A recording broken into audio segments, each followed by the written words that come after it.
बिस्मिल्लाहिर्रहमानिर्रहीम। अस्सलाम वालेकुम स्टूडेंट्स, मैं हूं हसन फरीद, आपका फिजिक्स टीचर। स्टूडेंट्स, आप लोग जानते हैं कि जब हम बिल्डिंग कंस्ट्रक्ट करते हैं तो हम ऐसे मटेरियल यूज करते हैं जिनकी लोड बेयर करने की जो कैपेसिटी है, एबिलिटी है, वो ज्यादा हो, वो काफी ज्यादा लोड बर्दाश्त कर सकते हो। इस वजह से आप लोग कंक्रीट या स्टील या इस तरह के मटेरियल यूज करते हैं। लेकिन सवाल यह है कि आपको कैसे पता चलता है कि ये चीजें जो हैं वो ज्यादा लोड बेयर कर सकती हैं बाकी चीजों के मुकाबले में। डेफिनेटली आप कोई ना कोई टेस्ट तो करेंगे ना, ये चेक करने के लिए कि किस मटेरियल की जो कैपेसिटी है लोड बेयर करने की, या उसकी जो स्ट्रेंथ है, उसकी टफनेस है, उसकी हार्डनेस है, इन चीजों का अंदाजा करने के लिए आप कोई ना कोई टेस्ट तो करते होंगे। सिविल इंजीनियर्स जो है ना ऐसा टेस्ट करते हैं। आज का हमारा जो लेक्चर है वो भी इसी से रिलेटेड है। तो आइए स्टूडेंट स्टार्ट करते हैं आज का लेक्चर। स्टूडेंट्स, अगर आज का आर्टिकल आप लोग बुक से देख रहे हैं तो आप लोग देखेंगे बुक ने किसी किस्म की कोई हेडिंग यूज नहीं की, जिसकी वजह से बच्चों को बहुत ज्यादा मसला होता है कि इस आर्टिकल को एज ए लॉन्ग क्वेश्चन किस तरह से अटेम्प्ट करना है। यही वजह है कि आप लोग देख रहे हैं कि मैंने व्हाइट बोर्ड के ऊपर आज आप लोगों के सामने सारा डाटा जो है विद प्रॉपर हेडिंग्स लिख लिया, ताकि आप लोगों का ये मसला हल हो जाए कि इस आर्टिकल को अटेम्प्ट किस तरह से करना है, और हम सारी परेशानियां छोड़कर सिर्फ इस बात पर फोकस करें कि आज का जो आर्टिकल है उसका कॉन्सेप्ट क्या है। आज का लेक्चर स्टूडेंट समझने से पहले आपको दो टर्म्स जो मैंने पहले पढ़ाई हैं उनका पता होना चाहिए, वो स्ट्रेस और स्ट्रेन है। एक दफा बस याद कराता चलूं कि हमारे पास अगर ये एक मेटालिक रॉड है और आप इस रॉड पर एक फोर्स पर यूनिट एरिया लगाएं जो इसको इलोंगेट करे, इसकी लेंथ बढ़ाए, तो वो जो आप force per unit area apply कर रहे हैं उसे हम कहेंगे ये आप स्ट्रेस अप्लाई कर रहे हैं। तो स्ट्रेस क्या हुआ? Force per unit area. इसको हम स्ट्रेस भी कह सकते हैं, इसको अप्लाइड स्ट्रेस भी कह सकते हैं। स्टूडेंट्स, याद रखिएगा जब आप स्ट्रेस अप्लाई करते हैं किसी भी बॉडी पर तो बॉडी में डिफॉर्मेशन होना शुरू हो जाती है। उसकी लेंथ, वॉल्यूम या शेप में से कोई एक चेंज हो सकता है। यहां जो मैं एग्जांपल दे रहा हूं उसमें आप देख रहे हैं उसकी लेंथ जो है वो चेंज हो रही है। ये जो लेंथ में चेंज आ रहा है, अगर मैं इसको मेजर करूं तो इसके लिए एक क्वांटिटी है जिसे हम कहते हैं स्ट्रेन। स्ट्रेन होती है change in length over original length. अब स्ट्रेन और स्ट्रेस जो है इसका डीप कॉन्सेप्ट मैं पहले दे चुका हूं, सिर्फ अभी आप लोगों को इतना बताता चलूं कि स्ट्रेस का जो सिंबल है वो सिग्मा है और स्ट्रेन का जो सिंबल है वो एप्सिलॉन है, जो इस तरह से दिखता है। नाउ स्टूडेंट्स, आप लोगों ने देखा कि जब भी हम किसी बॉडी पर स्ट्रेस अप्लाई करें तो बॉडी में स्ट्रेन प्रोड्यूस हो जाती है, उसमें डिफॉर्मेशन प्रोड्यूस हो जाती है, चेंज आना शुरू हो जाता है। लेकिन स्टूडेंट्स, आप लोग कहेंगे कि सर यहां तो आपने इसको हाथ से इलोंगेट कर दिया, लेकिन रियलिटी में एक स्टील के रॉड को हाथ से तो नहीं हम इलोंगेट कर सकते। इस सूरत में हम स्टील के रॉड को किस तरह से स्ट्रेस अप्लाई करेंगे? याद रखिएगा, इसके लिए स्टूडेंट्स इंजीनियर्स यूज करते हैं एक मशीन। वो टेस्टिंग की जो मशीन है वो कुछ इस तरह से नजर आती है। इसमें इंपॉर्टेंट बात, इसके ये दो जॉज हैं। ये जो दो जॉज हैं इसके दरमियान में हम रॉड जो है वो लगा देंगे। जब रॉड फिक्स हो जाएगा, ये जॉज जो है ये अपनी जगह पर मूव करेंगे और हमारे पास वो जो रॉड है उस पर स्ट्रेस अप्लाई होना शुरू हो जाएगी। आज का हमारा आर्टिकल यही है कि हम देखेंगे कि इस मशीन में रखे गए रॉड पर जब हम स्ट्रेस बढ़ाते हैं आहिस्ता आहिस्ता, तो मटेरियल में जो स्ट्रेन प्रोड्यूस होगी वो कितनी होगी और मटेरियल कैसे बिहेव करेगा। तो मैं यहां पर मशीन को भी ऑपरेट करूंगा और साथ साथ स्ट्रेस और स्ट्रेन प्रोड्यूस जो हो रही है उसका जो इंफॉर्मेशन या डाटा मेरे पास आएगा उसको इस ग्राफ के ऊपर प्लॉट भी करूंगा। इस ग्राफ के ऊपर आप देख रहे हैं कि एक्स एक्सिस पर मैंने स्ट्रेन ली है और वाई एक्सिस पर मैंने स्ट्रेस लिया है। नाउ स्टूडेंट्स, यहां पर कुछ बच्चे परेशान होंगे और वो ये परेशानी होगी कि एक्स एक्सिस में आप देख रहे हैं कि सर ने स्ट्रेन लिया। स्ट्रेन यानी कि इसका मतलब इंडिपेंडेंट वेरिएबल हुआ, और वाई एक्सिस पर स्ट्रेस लिया, और वाई एक्सिस पर किसको लेते हैं? डिपेंडेंट वेरिएबल को। इन टर्मिनोलॉजीज से मैथ्स के स्टूडेंट जो है वो ज्यादा वाकिफ होंगे। इसका मतलब क्या है? ग्राफ में जो पोजीशंस आप देख रहे हैं स्ट्रेस और स्ट्रेन की, उससे पता चल रहा है कि स्ट्रेन जो है वो इंडिपेंडेंट वेरिएबल है और स्ट्रेस जो है वो डिपेंडेंट वेरिएबल है, जो कि इस बात की निशानदेही कर रहा है कि स्ट्रेस डिपेंड्स अपॉन स्ट्रेन। लेकिन स्टूडेंट्स, रियलिटी में आप देखते हैं कि ऐसा तो नहीं होता। एक्चुअली में स्ट्रेस आप अप्लाई करते हैं और उस स्ट्रेस की मौजूदगी में स्ट्रेन प्रोड्यूस होती है। तो आप रियलिटी में क्या कहते हैं? आपका कॉन्सेप्ट क्या है? आप कहते हैं स्ट्रेन स्ट्रेस की वजह से प्रोड्यूस हो रही है। जबकि ग्राफ को हम देखें तो ग्राफ क्या कह रहा है? ग्राफ कह रहा है कि स्ट्रेस स्ट्रेन की वजह से प्रोड्यूस होता है। अब ये एक अजीब सी कंफ्यूज करने वाली चीज है, लेकिन अगर आप लोगों को अगली बात समझ में आ जाए तो फिर आपने कंफ्यूज नहीं होना। नाउ स्टूडेंट्स, याद रखिएगा आपके लिहाज से स्ट्रेस क्या है? वो फोर्स पर यूनिट एरिया जो आप अप्लाई करें, जिसको आप अप्लाइड स्ट्रेस कहते हैं। लेकिन याद रखिएगा, अगर मैं अप्लाइड स्ट्रेस के लिहाज से देखूं, वाकई ऐसा ही है, आप सही कह रहे हैं। जब हम स्ट्रेस अप्लाई करते हैं तो आप देखते हैं कि स्ट्रेस अप्लाई करने की वजह से स्ट्रेन प्रोड्यूस होती है। मैं जितना स्ट्रेस लगाऊंगा उतनी ज्यादा स्ट्रेन प्रोड्यूस होगी। यहां से क्लियरली नजर आ रहा है कि स्ट्रेन स्ट्रेस पर डिपेंड कर रही है। लेकिन स्टूडेंट्स, इंजीनियर इसको एक और तरह से भी देखते हैं। अब वो क्या है, अगर आप बॉडी पर स्ट्रेस अप्लाई करें तो स्ट्रेन प्रोड्यूस होगी, लेकिन बॉडी के इस तरह स्ट्रेन प्रोड्यूस करने पर, डीफॉर्म होने पर, बॉडी के मटेरियल के जो एटम्स हैं वो वापस जाने के लिए भी एक फोर्स लगा देंगे। ये जो वापस जाने के लिए एक फोर्स लग रही है, अगर मैं इसको force per unit area calculate करूं तो ये भी तो एक स्ट्रेस होगी। इसे कहेंगे इंटरनल स्ट्रेस। यानी एक वो स्ट्रेस है जो आप अप्लाई कर रहे हैं और उसकी वजह से बॉडी में स्ट्रेन प्रोड्यूस हो रही है, लेकिन स्ट्रेन प्रोड्यूस होने की वजह से बॉडी में वापस जाने के लिए एक स्ट्रेस डेवलप हो रही है। इसे कहेंगे इंटरनल स्ट्रेस। समटाइम्स इंजीनियर इसकी बात कर रहे होते हैं, और अगर इसकी बात करें, तस्वीर का दूसरा रुख देखें, तो फिर आपको पता चलेगा कि इंटरनल स्ट्रेस क्यों प्रोड्यूस हुई है। जब आपने स्ट्रेन प्रोड्यूस की है, बॉडी को डीफॉर्म किया, तो बॉडी में वापस जाने की एक एबिलिटी जनरेट हुई है। बॉडी वापस जाना चाहती है। आप चेक कर सकते हैं, अगर आप बॉडी को छोड़ें तो वो अपनी ओरिजिनल पोजीशन गेन कर लेगी। बिल्कुल ऐसा ही स्प्रिंग में भी होता है। जब आप स्प्रिंग में स्ट्रेस अप्लाई करते हैं तो स्प्रिंग में स्ट्रेन प्रोड्यूस हो जाती है, लेकिन अब आपको नहीं नजर आ रहा, लेकिन मटेरियल के अंदर वापस जाने की एक स्ट्रेस जनरेट होगी, इंटरनल स्ट्रेस। जब आप मटेरियल को छोड़ते हैं तो मटेरियल जो वापस जाता है वो इंटरनल स्ट्रेस की वजह से जाता है, जिसको हम रीस्टोरिंग फोर्स के तौर पर भी कैलकुलेट करते हैं। तो स्टूडेंट्स, अगर हम इस कॉन्सेप्ट से देखें कि जब आप बॉडी में स्ट्रेन प्रोड्यूस करते हैं तो बॉडी में वापस जाने के लिए एक स्ट्रेस जनरेट हो जाती है, या इंटरनल स्ट्रेस जनरेट हो जाती है, तो फिर यहां से आप कह सकते हैं कि भाई हमारे पास स्ट्रेस जो है, इंटरनल स्ट्रेस, वो डिपेंड करेगी जो आप स्ट्रेन प्रोड्यूस कर रहे हैं उस पर। यानी स्ट्रेस डिपेंड्स अपॉन स्ट्रेन। तो ये ग्राफ अब जस्टिफाई हो रहा है, वाकई में ग्राफ सही कह रहा है। वो बस किस स्ट्रेस की बात कर रहा है, वो इंटरनल स्ट्रेस की बात कर रहा है। नाउ स्टूडेंट्स, ये तो स्ट्रेस और स्ट्रेन का कॉन्सेप्ट आपको समझ में आ गया। अब जरा देखते हैं कि इस मशीन के अंदर जो हमारे पास मेटालिक रॉड होगा उसका बिहेवियर कैसा होगा। जरा देखें, मैंने जो मेटालिक रॉड है वो आपके सामने इन जॉज में फिक्स कर दिया है। अभी मैंने कोई किसी किस्म की फोर्स नहीं लगाई, तो आप देख रहे हैं बॉडी की लेंथ भी चेंज नहीं हुई। तो यहां से मैं ग्राफ के ऊपर ये पॉइंट ड्रॉ कर देता हूं जो कि बता रहा है कि इस वक्त ना ही बॉडी में कोई स्ट्रेस आपने अप्लाई की है और ना ही बॉडी की लेंथ चेंज हुई है, तो ना ही बॉडी में कोई स्ट्रेन है। तो स्ट्रेस और स्ट्रेन दोनों ही जीरो पर है। लेकिन स्टूडेंट जरा इमेजिन करें, अब मैंने मशीन ऑन की और मैंने जैसे ही फोर्स अप्लाई की, जो स्ट्रेस मैंने लगाई है, सपोज करें स्ट्रेस को सिग्मा कह देते हैं, उस स्ट्रेस की वजह से आप देख रहे हैं कि जो हमारी बॉडी है उसकी लेंथ में एक चेंज आ गया है। ये चेंज मैं स्ट्रेन की फॉर्म में मेजर करूंगा। सपोज करें ये स्ट्रेन है एप्सिलॉन। तो स्टूडेंट्स, ये जितनी भी स्ट्रेस और जितनी भी स्ट्रेन होगी, ये मैं अगर यहां पर आपके सामने ग्राफ के ऊपर प्लॉट करूं तो मेरे पास ये पॉइंट आएगा। अब नोट करने वाली बात क्या है? नोट करने वाली बात यह है कि मैं करने लगा हूं फोर्स को डबल। तो पहले फोर्स F थी, मैंने अब फोर्स को या स्ट्रेस को डबल कर दिया। तो पहले स्ट्रेस सिग्मा थी, अब मैंने डबल करके 2 सिग्मा कर दी। स्ट्रेस डबल होगी। मैंने देखा कि जो चेंज आया, स्ट्रेन है, वो भी डबल हो गई। यानी कि जिस रेशियो में मैंने स्ट्रेस बढ़ाई उसी रेशियो में स्ट्रेन भी बढ़ गई। तो अगर मैं ग्राफ के ऊपर इसको प्लॉट करूं कि मैंने सिग्मा जो है यानी कि स्ट्रेस जो है वो डबल कर दी, तो डबल ही स्ट्रेन भी हो गई, तो मेरे पास ये वाला पॉइंट आएगा। फिर मैंने क्या किया, मैंने स्ट्रेस को 3 टाइम्स कर दिया। जब मैंने स्ट्रेस को 3 टाइम्स कर दिया तो मैंने देखा कि बॉडी में जो डिफॉर्मेशन हो रही है, जो स्ट्रेन है, वो भी 3 टाइम्स प्रोड्यूस हो गई है। तो अगर मैं इसी तरह से 3 टाइम्स स्ट्रेस कर दूं ग्राफ के ऊपर और 3 टाइम्स स्ट्रेन कर दूं, तो I will get this point.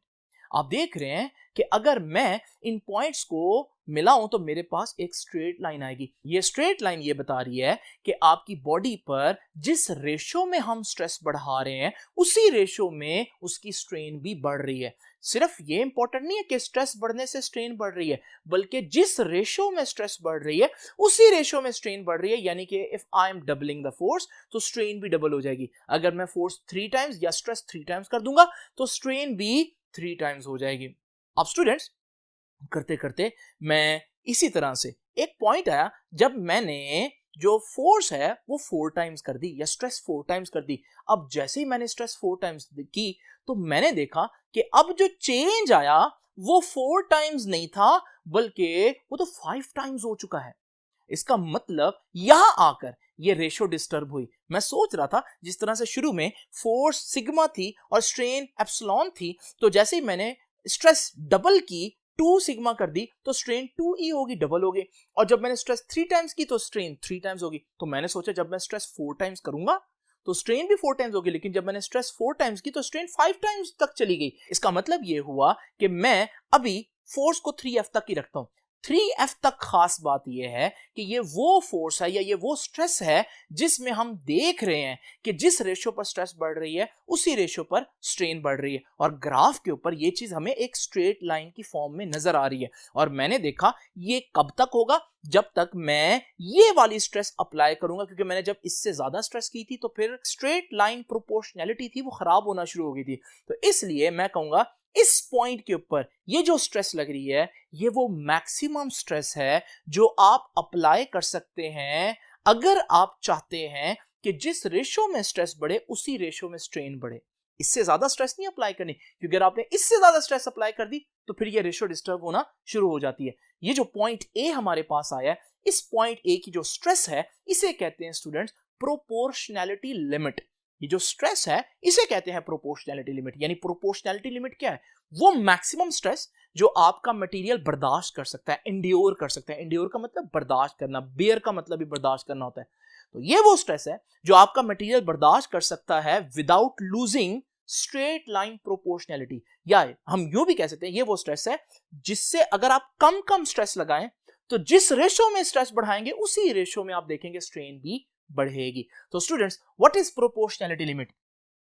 Initially stress increases linearly with strain. Stress increases linearly with strain का मतलब है कि जिस रेशो में स्ट्रेन बढ़ेगी उस रेशो में स्ट्रेस बढ़ेगी। अब परेशान नहीं होना, हम ये पढ़ रहे हैं कि जिस रेशो में स्ट्रेस बढ़ेगी उस रेशो में स्ट्रेन बढ़ेगी, लेकिन मैंने आपको बताया इंजीनियर्स का कांसेप्ट क्या है, वो स्ट्रेन को देखते हैं कि स्ट्रेन की वजह से मटेरियल के अंदर स्ट्रेस बढ़ रही है, तो इसलिए वो इस तरह से लिख रहे हैं। It doesn't matter. तो आप लोग बस इस पे फोकस करें कि initially stress increases linearly with strain. Linear का मतलब क्या है कि ग्राफ के ऊपर अगर आप देखें जिस तरह से स्ट्रेस और स्ट्रेन बढ़ रहे हैं, you are getting a straight line, एक लीनियर लाइन आपके पास आ रही है till it reaches at A. और ये लीनियर लाइन कब तक आएगी? जब तक आप पॉइंट ए पर पहुंचेंगे, ठीक है ना, on the curve. This point is known as proportional limit. अब ये प्रोपोर्शनल लिमिट क्या है? ग्रेटेस्ट स्ट्रेस, वो जो मैक्सिमम स्ट्रेस है that a material can endure, जो मटेरियल बर्दाश्त कर सकता है without losing straight line proportionality between stress and strain। तो हम कह सकते हैं कि हमारे पास ये पॉइंट ए तक जब आप स्ट्रेस जिस रेशियो में बढ़ाएंगे स्ट्रेन भी उसी रेशियो में बढ़ती जाएगी पॉइंट ए तक। तो पॉइंट ए पर जो स्ट्रेस है वो मैक्सिमम स्ट्रेस है जो आपकी लाइन को स्ट्रेट रखेगी, या दूसरे अल्फाज में ये वो मैक्सिमम स्ट्रेस है जिसके अंदर अंदर अगर आप स्ट्रेस को रखते हैं तो जिस रेशियो में स्ट्रेस बढ़ेगी उस रेशियो में स्ट्रेन बढ़ेगी। यानी आसान अल्फाज में stress is directly proportional to strain. आप फिर कहेंगे sir strain is directly proportional to stress नहीं होगा, अब वो इंजीनियर वाला कॉन्सेप्ट आ गया। तो याद रखिएगा स्ट्रेस जो है वो स्ट्रेन के डायरेक्टली प्रोपोर्शनल होगा, और ये एक लॉ है कि स्ट्रेस स्ट्रेन के डायरेक्टली प्रोपोर्शनल होता है, इसे कहते हैं हुक्स लॉ। याद रखिएगा जो हुक्स लॉ है वो कहां पर एप्लीकेबल है?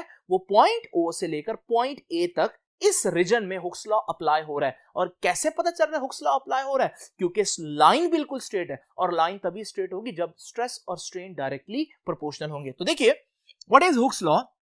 With in proportional limit stress is directly proportional to strain, it is applicable to region O A. ठीक है ना, तो हम कह सकते हैं कि ओ से ए तक हुक्स लॉ जो है वो अप्लाई हो रहा है। तो मैंने पॉइंट ए पर जो स्ट्रेस थी उसको मैंने प्रोपोर्शनल लिमिट भी बोला, क्योंकि ये वो मैक्सिमम स्ट्रेस है जहां तक आपका स्ट्रेस और स्ट्रेन प्रोपोर्शनल रहेंगे, डायरेक्टली प्रोपोर्शनल। लेकिन स्ट्रेस और स्ट्रेन का डायरेक्टली प्रोपोर्शनल होना तो हुक्स लॉ भी है, इसलिए मैं इसको प्रोपोर्शनल लिमिट के साथ हुक्स लिमिट भी कह सकता हूं।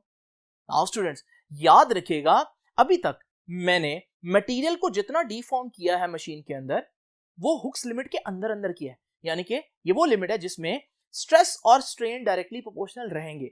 लेकिन अगर आपने एक बात नोट की है वो ये है कि जब मैं इस मटेरियल को छोड़ दूंगा तो आप देखेंगे मटेरियल अपनी असल शेप में वापस आ जाएगी।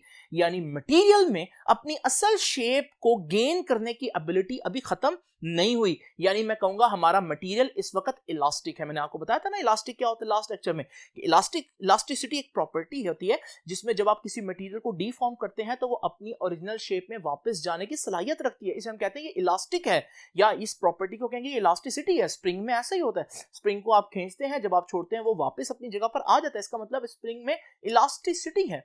तो याद रखिएगा हम कह सकते हैं कि पॉइंट ए पर आने पर हमारे पास इलास्टिसिटी खत्म नहीं हुई, बॉडी में अभी भी वापस जाने की सलाहियत भरपूर मौजूद है। आप सिर्फ इस पर जो स्ट्रेस अप्लाई कर रहे हैं उसको रिमूव करते हैं तो बॉडी अपनी ओरिजिनल शेप गेन कर लेगी।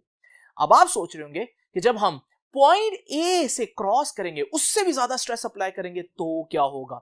नाउ स्टूडेंट्स, हमने ये देखा कि जब हमने बॉडी में पॉइंट ए पर पहुंचने पर जो स्ट्रेस हमने लगाई थी उससे स्ट्रेस ज्यादा की, तो हमने देखा कि हम सोच तो ये रहे थे ना कि उतनी ही स्ट्रेन बढ़ेगी, लेकिन हमने देखा स्ट्रेन कुछ ज्यादा बढ़ गई। इसका मतलब आप कह सकते हैं कि मटेरियल जो है उसने अब थोड़ी सी जिद करना छोड़ दी है, क्योंकि जब आपने फोर्स पहले डबल की तो हमारे पास इतनी स्ट्रेन हुई, फिर ट्रिपल की, फिर हमारे पास उतनी ही स्ट्रेन हुई, लेकिन अब आप जब फोर्स 4 टाइम्स कर रहे हैं, ये सारी फर्जी वैल्यूज हैं, ठीक है ना।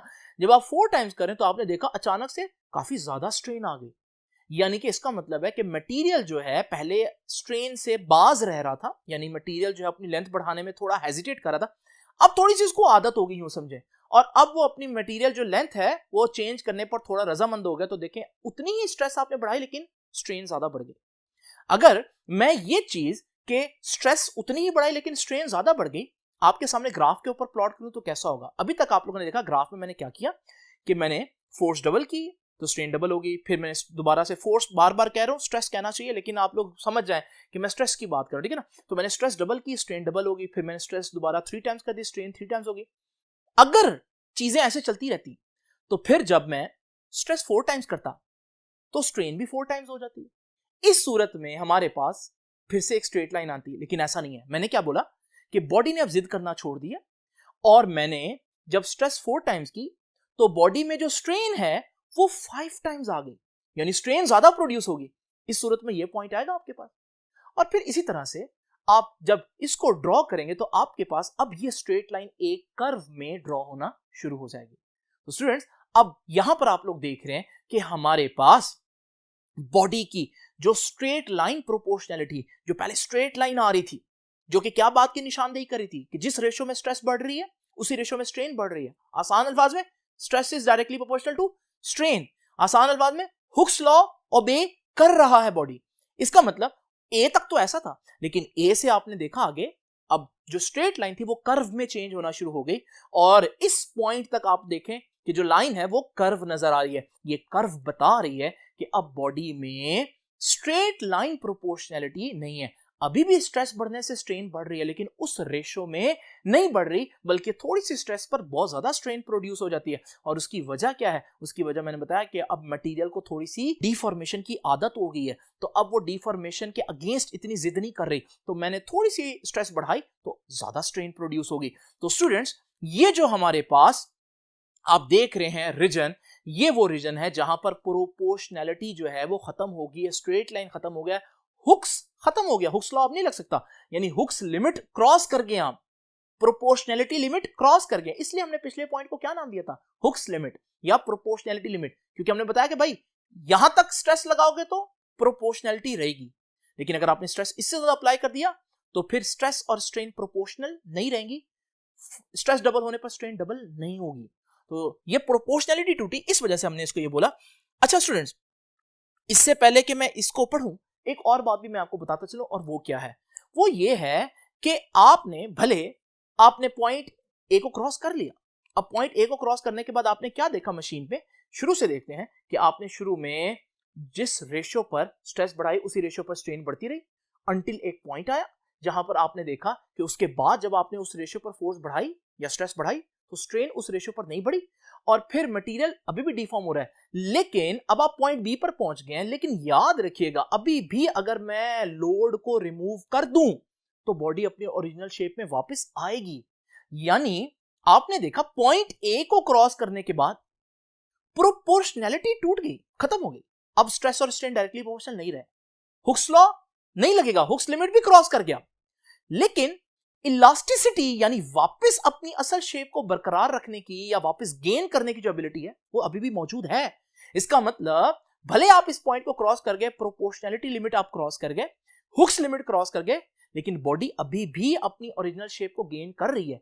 इसका मतलब आप अभी भी बॉडी की इलास्टिक लिमिट के अंदर हैं। इलास्टिक लिमिट कब क्रॉस होगी? जब आप इससे भी ज्यादा स्ट्रेस लगा देंगे, और जब आपने इससे ज्यादा स्ट्रेस लगाई तो आपने देखा कि जब इतनी ज्यादा स्ट्रेस लगाएंगे और आप बॉडी को छोड़ेंगे तो बॉडी फिर उसी जगह पर रहेगी, अब वापस नहीं आएगी। तो आपने इस पॉइंट को याद रखना है, ये वो स्ट्रेस है जो आप मैक्सिमम अप्लाई कर सकते हैं अगर आप चाहते हैं बॉडी अपनी ओरिजिनल शेप में वापस आ जाए। तो याद रखिएगा ये हमारे पास है elastic limit. From B stress and strain are not proportional. From B stress and strain are not proportional. आप देख रहे हैं पॉइंट ए से पॉइंट बी के दरमियान आप देख रहे हैं कि कर्व आ रही है, तो स्ट्रेस और स्ट्रेन डायरेक्टली प्रोपोर्शनल नहीं है। लेकिन फिर भी अगर आप पॉइंट बी पर लोड जो है उसको छोड़ दें तो आप देखेंगे लोड अपनी ओरिजिनल शेप वापस कर लेगा, आपकी कर्व रिट्रेस हो सकती है, यानी कि बिल्कुल रिवर्स में जा सकती है, क्योंकि आप ओरिजिनल शेप गेन कर लेंगे आपका जो ऑब्जेक्ट है। तो वो कहता है but still if load is removed at any point between O and B the curve will be retraced and material will return to its own length. याद रखिएगा कि अगर आपने ओ से बी तक किसी भी पॉइंट पर लोड को रिमूव किया तो ऑब्जेक्ट अपनी ओरिजिनल शेप गेन कर लेगा और आपकी कर्व जो है वो रिट्रेस हो सकती है। लेकिन पॉइंट बी तक अगर आपने पॉइंट बी को क्रॉस किया तो फिर वो बॉडी अपनी ओरिजिनल शेप भी वापस नहीं लेगी। In region O B the material is said to be elastic. तो हम कह सकते हैं कि हमारे पास O से लेकर B तक ये वो सारी जगह है जहां पर आपका मटेरियल वापस आने की एबिलिटी रखता है। ये आपकी इलास्टिक लिमिट है। इस इलास्टिक लिमिट का ये जो पहला हिस्सा A तक है ये प्रोपोर्शनल लिमिट है। प्रोपोर्शनल लिमिट यानी इस हिस्से के अंदर स्ट्रेस स्ट्रेन के डायरेक्टली प्रोपोर्शनल रहेगी, लेकिन A से B तक स्ट्रेस स्ट्रेन की डायरेक्टली प्रोपोर्शनल नहीं रहेगी। लेकिन भले वो डायरेक्टली रहे या डायरेक्टली प्रोपोर्शनल ना रहे, ये पूरे रीजन में इलास्टिसिटी बरकरार है, यानी बॉडी अपनी ओरिजिनल शेप हासिल कर सकती है अगर लोड रिमूव कर दिया जाए। Point B is called yield point. Value of stress at B is known as elastic limit. याद रखिएगा पॉइंट बी को हम यील्ड पॉइंट कहते हैं और पॉइंट बी के ऊपर जो स्ट्रेस है उसे हम कहते हैं इलास्टिक लिमिट। ये इलास्टिक लिमिट वो लिमिट है जिससे आपने स्ट्रेस अगर कम रखी, यहां तक अगर आपने स्ट्रेस रखी तो बॉडी अपनी ओरिजिनल शेप वापस गेन कर सकती है। अब क्वेश्चन ये है कि अगर मैं स्ट्रेस इससे भी ज्यादा कर दूं तो क्या होगा? अगर मैं स्ट्रेस को मजीद बढ़ाऊं तो मैंने देखा कि स्ट्रेस को मजीद बढ़ाने पर मजीद स्ट्रेन प्रोड्यूस हो रही है, लेकिन मैंने ये देखा कि बॉडी को अगर मैं छोड़ दूं तो बॉडी अब वापस नहीं जाएगी, यानी कि बॉडी की शेप परमानेंटली चेंज हो गई है। यानी पॉइंट बी को जब आप क्रॉस करेंगे तो पॉइंट बी को क्रॉस करने के बाद आपकी जो जितनी भी डिफॉर्मेशन है वो परमानेंट डिफॉर्मेशन है, उसमें बॉडी अपनी ओरिजिनल शेप वापस गेन नहीं कर सकती। ये जो परमानेंट डिफॉर्म हो जाती है ना बॉडी, इसे हम कहते हैं प्लास्टिसिटी। तो आपने देखा ओ से लेकर बी तक बॉडी वापस आ सकती है, तो हमारे पास ओ से लेकर ई तक जो है वो रीजन ऑफ इलास्टिसिटी है। तो फिर पॉइंट बी से सी तक का जो रीजन है ये रीजन ऑफ प्लास्टिसिटी है। Plasticity means permanent deformation. तो ये देखिए जी, ये मैंने यील्ड पॉइंट तो आपको बता दिया ना, तो हमारे पास जो पॉइंट है कर्व के ऊपर beyond which the permanent deformation occurs is called yield point. ठीक है जी, तो हमारा जो पॉइंट बी है जिसे हम लोगों ने देखा कि उसके बाद परमानेंट डिफॉर्मेशन होना शुरू हो जाती है, उसे हम कहते हैं यील्ड पॉइंट। प्लास्टिसिटी क्या मैंने बताया, if the stress is increased beyond elastic limit. अगर स्ट्रेस इलास्टिक लिमिट से भी ज्यादा कर दें, the specimen becomes permanently changed and does not gain original shape. फिर वो पक्का चेंज हो जाता है, परमानेंट चेंज होता है और अपनी ओरिजिनल शेप में वापस नहीं आता, चाहे आप लोड रिमूव ही क्यों ना कर दें। After the stress is remove, this kind of behaviour is known as plasticity. This region is from B to C. तो हमारे पास ये रीजन बी से सी तक जो है ये रीजन ऑफ प्लास्टिसिटी है। ओ से बी तक इलास्टिसिटी है और बी से सी तक प्लास्टिसिटी है, और जो ओ से बी तक है उसमें जो ओ से ए तक का रीजन है वो प्रोपोर्शनैलिटी वाला है, यानी उसमें स्ट्रेस और स्ट्रेन डायरेक्टली प्रोपोर्शनल भी रहेंगे। और ए से बी तक प्रोपोर्शनैलिटी का रीजन नहीं है, यानी स्ट्रेस और स्ट्रेन डायरेक्टली प्रोपोर्शनल नहीं रहेंगे।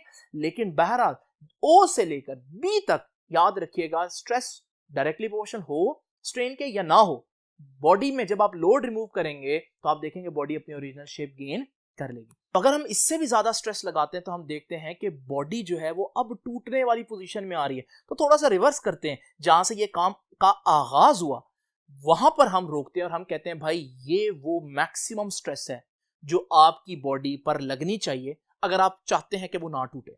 यानी ये अल्टीमेट स्ट्रेस है जो आपकी बॉडी बर्दाश्त कर सकती है। तो इसे हम कहते हैं यूटीएस या अल्टीमेट टेंसाइल स्ट्रेस।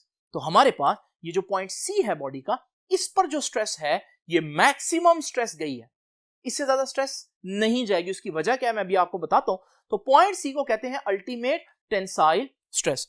तो याद रखिएगा, it is the maximum stress that a material can withstand. आपका मटेरियल जो मैक्सिमम स्ट्रेस बर्दाश्त कर सकता है वो ये है। And can be regarded as the nominal strength, इसको नॉमिनल स्ट्रेंथ भी कहते हैं। और पॉइंट सी के ऊपर, जो ग्राफ के ऊपर पॉइंट सी है, उस पर जो आपको स्ट्रेस नजर आ रही है ये यूटीएस या अल्टीमेट टेंसाइल स्ट्रेस है। नाउ स्टूडेंट, यूटीएस से भी अब ज्यादा स्ट्रेस अप्लाई करते हैं। जब मैंने यूटीएस से ज्यादा स्ट्रेस अप्लाई किया, आपने देखा बॉडी जो है अब यहां से टूटना शुरू हो रही है। इस प्रोसेस को, इस जगह को हम कहते हैं कि ये नेकिंग हो रही है। इसको इंजीनियरिंग की टर्म में कहते हैं कि नेकिंग हो रही है। अब बॉडी टूटना शुरू हो रही है और फिर मैं स्ट्रेस अप्लाई करता जाऊंगा तो एक स्ट्रेस ऐसी आएगी जिस पर बॉडी फुल टूट जाएगी। तो ये हमारे पास फ्रैक्चर स्ट्रेस कहलाएगी जिस पर बॉडी टूट गई है। लेकिन स्टूडेंट्स, जरा इस प्रोसेस को रिवर्स करके दोबारा से देखते हैं कि हम लोगों ने क्या देखा कि हमारे पास जैसे ही हम लोगों ने इस पॉइंट से ज्यादा स्ट्रेस लगाना शुरू की तो बॉडी आप देख रहे हैं कुछ इस तरह से डिफॉर्म हो रही है कि पता चल रहा है कि बॉडी अब टूटने लगी है, अब इसमें वापस जाने की कोई एबिलिटी नहीं है। तो आप थोड़ी स्ट्रेस लगाएंगे फिर भी ये बॉडी अब टूट जाएगी क्योंकि इतना ज्यादा डिफॉर्म हो चुका है मटेरियल। इस वजह से ग्राफ में इसके बाद जो है वो स्ट्रेस बजाय बढ़ने के कम होना शुरू हो जाती है और पॉइंट डी के ऊपर बॉडी जो है वो टूट जाती है, जिसे हम फ्रैक्चर स्ट्रेस कहते हैं। तो फ्रैक्चर स्ट्रेस क्या है? Once the point C is cross the material breaks at point D corresponding the fracture stress. Now students, आइए इस सारी चीज को सम अप करते हैं, एक दफा फिर से देखते हैं। तो हमारे पास बिल्कुल स्टार्ट में जो हमारे पास ना कोई स्ट्रेस थी ना कोई स्ट्रेन थी, ये पॉइंट आ गया ग्राफ के ऊपर। फिर आप लोगों ने लोड बढ़ाया, जिस रेशियो में स्ट्रेस बढ़ाई उस रेशियो में स्ट्रेन बढ़ी, आपके पास ये स्ट्रेट लाइन आ गई यहां तक कि आप पॉइंट ए पर पहुंच गए। पॉइंट ए की जो स्ट्रेस है उसको मैंने बोला प्रोपोर्शनल लिमिट। क्यों? क्योंकि मुझे मालूम है इससे ज्यादा स्ट्रेस लगाऊंगा तो अब प्रोपोर्शनैलिटी जो है स्ट्रेस और स्ट्रेन का जो डायरेक्टली रिलेशन है वो खराब होगा। और देखें, मैंने जब मजीद फोर्स बढ़ाई तो आपने देखा कि जो लेंथ में चेंज है अब वो उतना नहीं आ रहा बल्कि चेंज हो गया। तो अब मैं मजीद स्ट्रेस बढ़ाता जा रहा हूं यहां तक कि मैं इस पॉइंट पर पहुंचा, पॉइंट बी के ऊपर।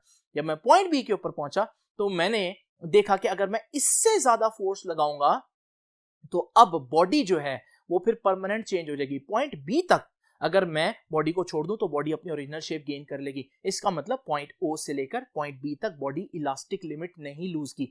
लेकिन पॉइंट बी के ऊपर आप देख रहे हैं इलास्टिक लिमिट भी अब क्रॉस कर जाएगी। तो अगर मैंने पॉइंट बी से स्ट्रेस ज्यादा की और फिर बॉडी को छोड़ा तो बॉडी अब वापस ओरिजिनल शेप गेन नहीं करेगी।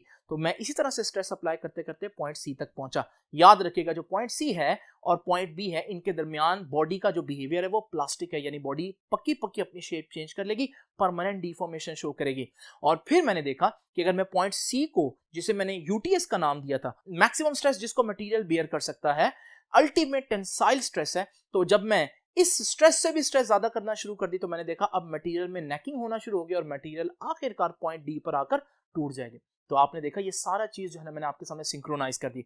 नाउ स्टूडेंट्स, अब दो डेफिनेशन है जो मैं आप लोगों के साथ डिस्कस करूंगा, वो है डक्टाइल और ब्रिटल सब्सटेंसेस। डेफिनेशन पढ़ देते हैं। Substances which undergo plastic deformation until they break are called ductile substances. वो सब्सटेंसेस जो टूटने से पहले परमानेंट डिफॉर्मेशन शो करें, प्लास्टिसिटी शो करें, यानी जो अभी मैंने आपके सामने शो किया सारा ग्राफ, वो ग्राफ बेसिकली आप देख रहे हैं उसमें पॉइंट बी और सी जो है वो प्लास्टिसिटी का रीजन है। यानी ये जो भी मटेरियल है टूटने से पहले पहले परमानेंट डिफॉर्म हो रहा है। इसका मतलब ये मटेरियल जो है ये एक्चुअली ग्राफ किस मटेरियल का है? ये डक्टाइल मटेरियल का ग्राफ है। डक्टाइल मटेरियल वो होते हैं जो टूटने से पहले पहले परमानेंट डिफॉर्म हो जाते हैं। इसकी एग्जांपल है लेड और कॉपर, और बहुत सी एग्जांपल है जो आपकी बुक ने डिस्कस नहीं की। लेकिन स्टूडेंट्स याद रखिएगा, कुछ चीजें ऐसी होती हैं जो टूटने से पहले पहले परमानेंट डिफॉर्मेशन शो नहीं करती। मिसाल के तौर पर अगर आप गौर करें तो आप लोगों को पता चलेगा जो ग्लास है वो एक ऐसी एग्जांपल है। ग्लास को जब आप डिफॉर्म करते हैं तो वो थोड़ा सा डिफॉर्म होता है लेकिन उसके बाद वो फौरन टूट जाता है। ऐसा नहीं होता कि ग्लास को आप डिफॉर्म करें और वो थोड़ी देर के लिए परमानेंटली अपनी शक्ल वैसे चेंज कर ले जैसे स्प्रिंग को बहुत ज्यादा स्ट्रेच कर दें तो वो अपनी नई शक्ल जो है वो नई शेप जो है वो वहां पर मेंटेन कर लेता है। तो यहां पर शीशे के केस में ऐसा नहीं होता, बल्कि शीशे को आपने थोड़ा सा डिफॉर्म किया तो वो टूट गए।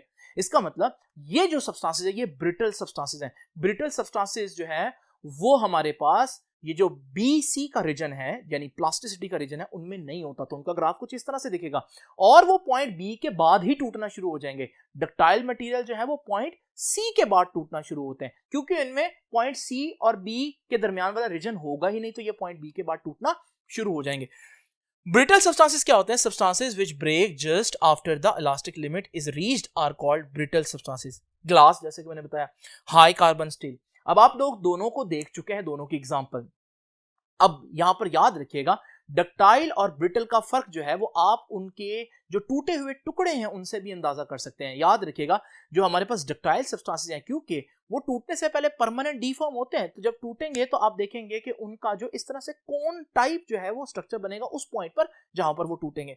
लेकिन ब्रिटल सब्सटेंसेस क्योंकि परमानेंट डिफॉर्मेशन नहीं करते टूटने से पहले पहले, वो पॉइंट B के फौरन बाद टूट जाते हैं, तो उनके इस तरह की फ्लैट सरफेसेस बनेंगी टूटने पर। और आप लोग जानते हैं कि जब शीशा टूटता है तो शीशे में भी इस तरह की फ्लैट सरफेसेस ही होती हैं जिस पॉइंट पर वो टूटता है। स्टूडेंट्स, एक और बात याद रखिएगा, ये जो स्ट्रेस स्ट्रेन कर्व मैंने आप लोगों को बनाकर दिखाई, इस स्ट्रेस स्ट्रेन कर्व का जो एरिया है अंडर द कर्व, ये एरिया बताता है कि कितनी एनर्जी मटेरियल टूटने से पहले अब्सॉर्ब कर सकता है। यहां से क्लियरली नजर आता है कि डक्टाइल मटेरियल जो है क्योंकि उनमें प्लास्टिसिटी वाला रीजन होगा तो इतना एरिया होगा जो कर्व के नीचे आ रहा होगा, यानी कि वो इतनी एनर्जी जो है वो एब्सॉर्ब कर सकते हैं टूटने से पहले। जबकि जो ब्रिटल सब्सटेंसेस होंगे आप देखेंगे ब्रिटल सब्सटेंसेस जो हैं क्योंकि उनका वो BC का रीजन ही नहीं होगा तो हमारे पास प्लास्टिसिटी वो शो नहीं करते, तो इस सूरत में इनका जो रीजन बनेगा, जो एरिया बनेगा अंडर द कर्व वो कम होगा। इसका मतलब ये थोड़ी ही एनर्जी लेते हैं और उसके बाद टूट जाते हैं। इसका मतलब अगर मुझे एक ऐसा स्प्रिंग बनाना है जिसको आप चाहते हैं कि वो बहुत ज्यादा लोड बर्दाश्त करे और टूटे ना, मिसाल के तौर पर जो हमारा स्प्रिंग होते हैं हैवी मशीनरी के अंदर या जो मोटरसाइकिल के अंदर या गाड़ी के अंदर जो शॉक्स होते हैं, वो हम ऐसे स्प्रिंग से बनाएंगे जो बहुत ज्यादा एनर्जी अब्सॉर्ब कर सके टूटने से पहले। तो कौन ज्यादा एनर्जी अब्सॉर्ब कर सकता है टूटने से पहले? जिसका एरिया अंडर द कर्व ज्यादा होगा, वो कौन है? डक्टाइल। इसलिए याद रखिएगा हम स्प्रिंग जो है स्टील के स्प्रिंग जो है यूज करते हैं क्योंकि हमें मालूम है कि उनको बहुत ज्यादा एनर्जी अब्सॉर्ब करने की जरूरत है ताकि वो टूट ना जाए, तो इसलिए हम ऐसे मटेरियल यूज करते हैं जो डक्टाइल हो। ब्रिटल के अपने फायदे हैं, वो और जगहों पर इस्तेमाल होती हैं, लेकिन ब्रिटल जो है वो जल्दी टूट जाते हैं। स्टूडेंट्स, और भी बहुत सी चीजें जो यहाँ से आपको बताई जा सकती हैं, लेकिन फिलहाल आपके स्कोप में रहते हुए, बुक के स्कोप में रहते हुए हम इतना ही रखते हैं। आपसे इंशाल्लाह मुलाकात होगी नेक्स्ट लेक्चर में। तब तक के लिए अल्लाह हाफिज।